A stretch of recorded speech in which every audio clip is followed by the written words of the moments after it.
নমস্কার, আমার প্রিয় ছাত্রছাত্রী। আজকে মাধ্যমিকের যে চলতরিৎ চ্যাপ্টার রয়েছে ভৌতুমের, তার একটি অঙ্ক আমি আলোচনা করব, যেটা খুবই গুরুত্বপূর্ণ। হ্যাঁ, একটি বাতির গায়ে লেখা আছে 220 40W, আর একটা বাতির গায়ে লেখা আছে 220 60W। এবার এই বাতি দুটি একবার সমান্তরাল সমবায় আছে আর একবার শ্রেণী সমবায় আছে।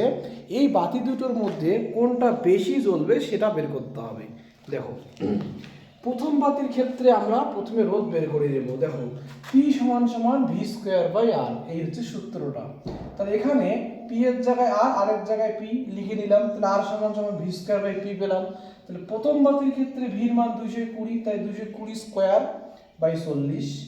40-এর এখানে একটা 40 নিচে লিখলাম, আর 220² হচ্ছে 48400। ঠিক আছে, এখানকার একটা জিরো কাটা গেল, তাহলে হচ্ছে আমাদের 1210 ওহম।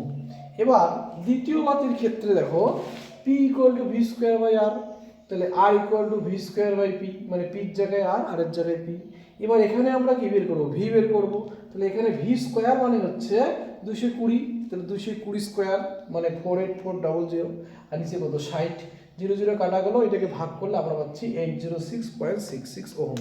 এবার দেখো, এখান থেকে বোঝা গেল প্রথম বাতি রোধ বেশি, দ্বিতীয় বাতি রোধ কম।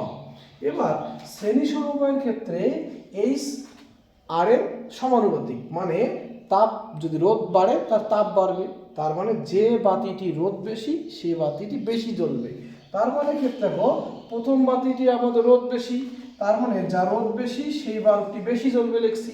তার মানে প্রথম বাতিটি রোধ বেশি, তাই প্রথম বাতিটি আমাদের বেশি জ্বলবে। তার মানে 220V 40W এই বাতিটি বেশি জ্বলবে।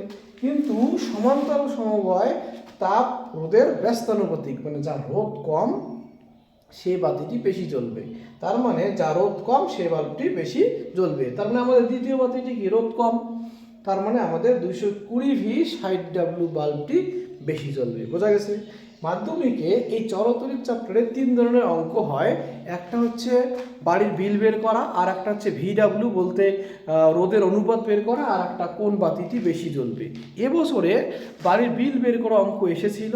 এবার এবছরের জন্য 2027-এর জন্য কিন্তু হয় কোন বাতিটি বেশি জ্বলবে এটা আসতে পারে, আর না হলে কিন্তু রোধের অনুপাত আসতে পারে। ঠিক আছে, ধন্যবাদ।